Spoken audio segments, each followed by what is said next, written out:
O ministro do STF, André Mendonça, afirmou que a nova regra definida pela Corte para responsabilizar plataformas digitais pode impactar a liberdade de expressão nas redes sociais. A declaração foi feita durante o julgamento de recurso sobre o Marco Civil da Internet. Tem uma diferença e uma divergência conceitual em relação ao entendimento do eminente relator e daqueles que nos acompanharam. Penso que esse ponto é relevantíssimo, senhor presidente, porque ao atribuir responsabilidade solidária e não subsidiária, nós estamos gerando um efeito inibitório no sentido de que as plataformas, por defesa, elas sempre terão uma tendência de ter uma atuação mais sensorial ou censura na prática das manifestações e no acompanhamento das manifestações dos usuários das aplicações de internet. Mendonça também criticou a ampliação do artigo 21 do Marco Civil da Internet. O dispositivo tratava originalmente de casos ligados à divulgação não autorizada de imagens íntimas. Para o ministro, o STF passou a incluir outras formas de responsabilização no artigo e também o dever solidário das plataformas em determinadas situações. Porque quando nós vamos para o item 5 da tese, nós estamos incluindo ali um rol de responsabilidades, agora em novas hipóteses, que são tipificadas como crime. E a avaliação sobre o que é ou não é crime nem sempre é uma avaliação simples. Tanto é que mesmo nós, em julgamentos de situações criminais ou de casos criminais, temos divergência de entendimento se está comprovado ou não está comprovado uma determinada conduta típica que enseje a responsabilidade. O ministro Flávio Dino discordou do entendimento apresentado por Mendonça. Segundo Dino, a realização de análises prévias sobre condutas já ocorre em diversas atividades econômicas, inclusive fora do ambiente digital. O ministro também afirmou que a definição sobre o que configura crime continua sendo uma atribuição exclusiva do Poder Judiciário. O fato de um particular fazer um juízo prévio acontece no mundo para além da internet. Se eu vou alugar uma casa, eu faço um juízo prévio. Se um shopping vai alugar uma loja, ele faz um juízo prévio, sob pena, inclusive, de responsabilidade civil, dependendo da hipótese. Então, não é de se estranhar o que acontece. Nós estamos invertendo a possibilidade. E foi isso a decisão que nós tomamos, que, obviamente, em sede de embargos, não está em reapreciação. O que nós dissemos? É de que, aí sim, a plataforma diz assim, não, eu não cometi, isso aqui não é racismo.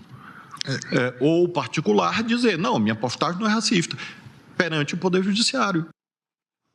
Mendonça rebateu e afirmou que se a plataforma cometer um erro na avaliação do conteúdo, poderá ser responsabilizada pela decisão. Durante a discussão, Dino interrompeu a fala do ministro e voltou a divergir sobre a interpretação das novas regras.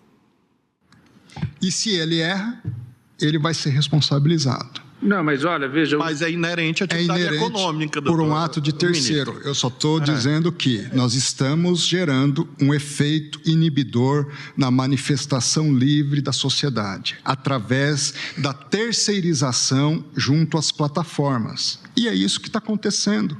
E simples assim. Mas aonde está acontecendo, ministro? Na decisão. Não, na decisão. No mundo real, na internet. No mundo real. Se Vossa Excelência abrir sua rede social, vai encontrar 50 crimes aí, não tem efeito inibidor algum. Na prática, não, infelizmente. Eu até gostaria que tivesse. Tem muito efeito inibidor, sim. Bom, Ana, a gente lembra que esse julgamento começou na quarta-feira para eles estabelecerem regras em relação aí à regulação das plataformas digitais. Foi um julgamento lá do ano passado em relação ao artigo 19 do Marco Civil da Internet. E ontem, quinta-feira, a Corte chegou a formar maioria para fixar um prazo ali de 60 dias para que as plataformas digitais se adaptem às novas regras. Mas ainda tem alguns ajustes, alguns pontos que ainda estão em aberto, motivo aí de discussão, e o Supremo deve retomar a análise desse julgamento na próxima quarta-feira. Paula, vamos lá. O ministro André Mendonça, ele tem sido um sopro de esperança, né? Uma voz ali do bom senso, uma voz que quer respeitar as leis. A gente fica até meio... é, é, a gente não sabe se a gente comemora porque tudo que vem do Supremo a gente comemora e daqui a pouco a gente leva um tombo, mas nesse caso específico, até na própria condução do caso Master, o ministro André Mendonça tem sido uma voz de esperança para um país que quer ver o judiciário sendo judiciário e não legislativo, como o ministro Flávio Dino tanto deseja. Porque o ministro André Mendonça ele fala uma palavra que para mim é essencial nessa manipulação que o judiciário tenta fazer em relação ao nosso Congresso, às nossas leis, que é a terceirização. Ou seja, se o Congresso não passa leis que o executivo / judiciário que eles querem que passem, claro que a gente viu a terceirização de leis que não existem através de canetadas do Supremo Tribunal Federal. Isso é óbvio. Isso é óbvio. E o ministro André Mendonça toca num ponto muitíssimo importante, que é o efeito inibitório. A gente sabe que no Brasil hoje o judiciário ele joga com outras regras. O judiciário que eu digo, o Supremo Tribunal Federal nesse caso, alguns ministros, não até instâncias, né, primeiras e instâncias de apelações, etc. Mas esse Supremo, a gente sabe que eles atuam com esse efeito inibitório. Eles balançam a canetinha para congressistas, parlamentares, governantes. Bom, vocês têm foro por prerrogativa de função, então eu posso abrir um inquérito de ofício. Esse é um ponto. E o efeito inibitório nas próprias plataformas digitais, com aquele monte de multa que eles saem aplicando, multas que não são embasadas em leis. Tem um livro, Paula, de um francês que se chama Alan Petitfit. A nossa audiência pode encontrar a tradução em português nas plataformas aí de leitura, que se chama A Sociedade de Confiança. E esse livro, ele fala o seguinte: não adianta você ficar fazendo leis, se a própria sociedade ou não obedece às leis, ou ela entra em um efeito inibitório, e dentro desse efeito inibitório, as más ideias elas se escondem, porque más ideias, péssimas ideias, ideias que não são bem-vindas na sociedade, se elas são inibidas do sentido que o Supremo quer, elas se escondem e vão encontrando os seus caminhos na sociedade. Mas quanto mais liberdade, quanto mais luz no que é errado, mais o efeito inibitório correto ele acontece. Então, Paula, para finalizar, é um assunto que eu gosto bastante aqui nos Estados Unidos. Exatamente, a nossa produção é maravilhosa lá. Esse livro aí, A Sociedade de Confiança, é um assunto que a gente discute bastante aqui nos Estados Unidos, e aí eu vou citar um juiz da Suprema Corte Americana que os nossos ministros de vez em quando citam, que é o Antonin Scalia, e que ele dizia que as leis fazem parte de um documento morto, que a Constituição é um documento morto. Por isso a gente fala a letra fria da lei. A Constituição não pode ser um organismo vivo que vai mudando de acordo com o que o judiciário quer interpretar e não com o que vem do Congresso em alguma modificação. O Flávio Dino, todo o discurso dele é esse. Não, porque o judiciário que tem que tomar conta, o judiciário que precisa ser o grande Big Brother, já que estamos falando hoje de 1994, de George Orwell. Só que a Constituição é um documento morto. Se o ministro Flávio Dino quer leis que mudem, que ele aposente a toga e vá concorrer ao Congresso, discutir, fabricar, debater, legislar. No caso do Brasil, infelizmente, a Suprema Corte hoje, através de alguns ministros, eles legislam.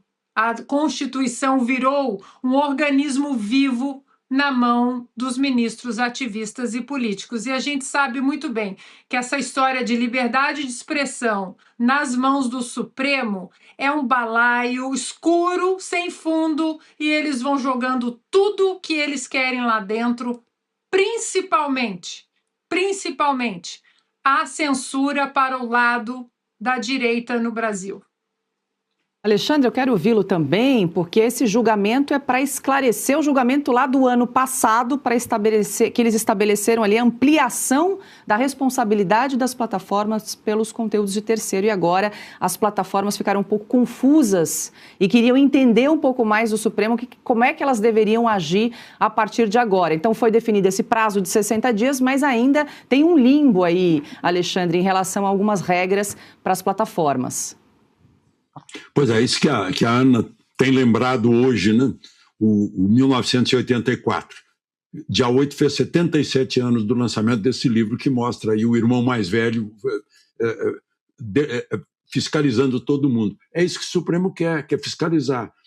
Fizeram a história a lei das redes sociais, Lula já fez decreto e o Supremo quer fazer lei adicional. Né? Essa é a verdade. É a polícia do pensamento.